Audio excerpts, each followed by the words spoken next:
Hi friends, నేను మీ స్వామిని. మనకైతే చాలామంది అయితే సామ్సంగ్ లవర్స్ అయితే ఉంటారు కదా, వాళ్ళకైతే ఒక గుడ్ న్యూస్. చాలామంది ఏంటంటే బడ్జెట్లో అయితే ఫోన్స్ అయితే వెతుకుతుంటారు. వాళ్ళ కోసం అయితే ఈ న్యూస్ అనమాట. ఏందనుకుంటారా, మనకి సామ్సంగ్ నుంచి ఎం సిరీస్ అంటేనే మోస్తారు కదా. సామ్సంగ్ గెలాక్సీ M16 5G అయితే రిలీజ్ అయింది.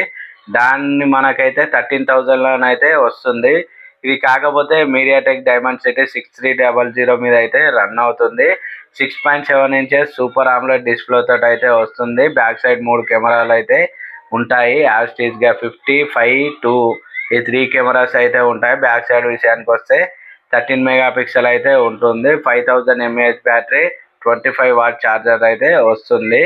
బేస్ వేరియంట్ 4GB 128 అయితే మనకైతే 12,500కి అయితే అమెజాన్లో అయితే మనకైతే చూపిస్తుంది. అమెజాన్ కానీ సామ్సంగ్ వెబ్సైట్లోకి వెళ్ళినా కానీ 12,500కి అయితే చూపిస్తుంది. ఒకవేళ కార్డు అది ఉందనుకోండి, 1000 రూపాయలు అయితే డిస్కౌంట్ అయితే వస్తుంది. ఎవరైతే ఇది సామ్సంగ్ వాళ్ళు ఉంటారు కదా, వాళ్ళకైతే సూపర్ న్యూస్ అనమాట. సామ్సంగ్ అంటేనే అప్డేట్స్ విషయంలో నెంబర్ 1. దీంట్లో మనకి M16 అనేది 6+6 ఇయర్స్ అయితే ఇస్తుంది. ఒకవేళ మీకు అప్డేట్సే మెయిన్ ఇంపార్టెంట్, నేను కంటెంటే ఎక్కువ చూస్తా, నాకు పర్ఫార్మెన్స్ యావరేజ్గా ఉన్నా పర్లేదు, మళ్ళీ ఏంటంటే దీంట్లో అడాప్టర్ అయితే రాదు. అడాప్టర్ కూడా ఒక 1500 ఎక్స్ట్రా ఛార్జ్ అయితే అవుతుంది. ఇప్పుడు మీరు 128 తీసుకున్నా కానీ 12,500, 1000 రూపాయలు తగ్గిన 11,500. దానికి 1500 కలిపినా కానీ మ్యాక్సిమంలో 14,000 వరకు, 13,000 వరకు అయితే పోతుంది. 13,000 పెట్టి కూడా మీకు పర్ఫార్మెన్స్ అవసరం లేదు, నాకు ఆమ్లెడ్ డిస్ప్లే ఉన్నది, మన అందులోనూ 6+6 ఇయర్స్ అయితే ఓఎస్ అప్డేట్స్ వస్తున్నాయి అని ఎవరైతే అనుకుంటారో వాళ్ళకైతే ఈ ఫోన్ అయితే ది బెస్ట్ అయితే ఆప్షన్ అవుతుందని నా ఒపీనియన్.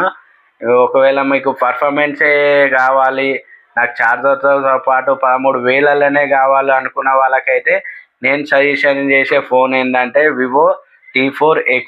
ఇదైతే ది బెటర్గా ఉంటుంది. ఎందుకంటే ఇది కూడా డైమెన్సిటీ తోటి వచ్చినా కానీ 7300 మీద రన్ అయ్యి సూపర్ ఫాస్ట్ పర్ఫార్మెన్స్ అయితే ఉంటుంది. ఎందుకంటే 4 నానో మీద అయితే బిల్డ్ అయి ఉంది కాబట్టి.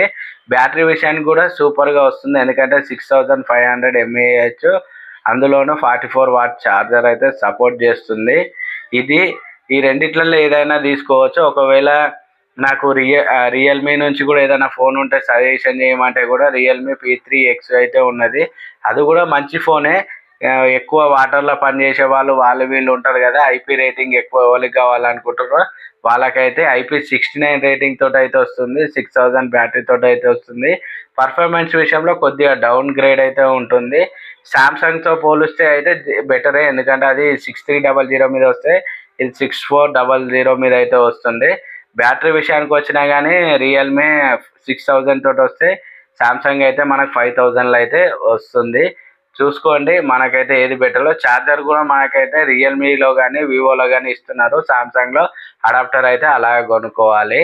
మీరు ఒకవేళ సామ్సంగ్లో ఎవరైతే సామ్సంగ్ అయితే తీసుకోండి. ఎందుకంటే 6+6 ఇయర్స్ అయితే ఓఎస్ అప్డేట్స్ అంటే మామూలు మాట కాదు. 13,000లో మీకు ఈ 3 ఫోన్లలో ఏది బెటరో మీరైతే మన కామెంట్ సెక్షన్లో అయితే కామెంట్ చేయండి. ప్లీజ్ ఈ ఇన్ఫర్మేషన్ నచ్చినట్లయితే ప్లీజ్ లైక్ చేయండి. విఆర్ఎస్ తెలుగు టెక్ ఛానల్ని అయితే సబ్స్క్రైబ్ చేసుకోండి. Thank you friends.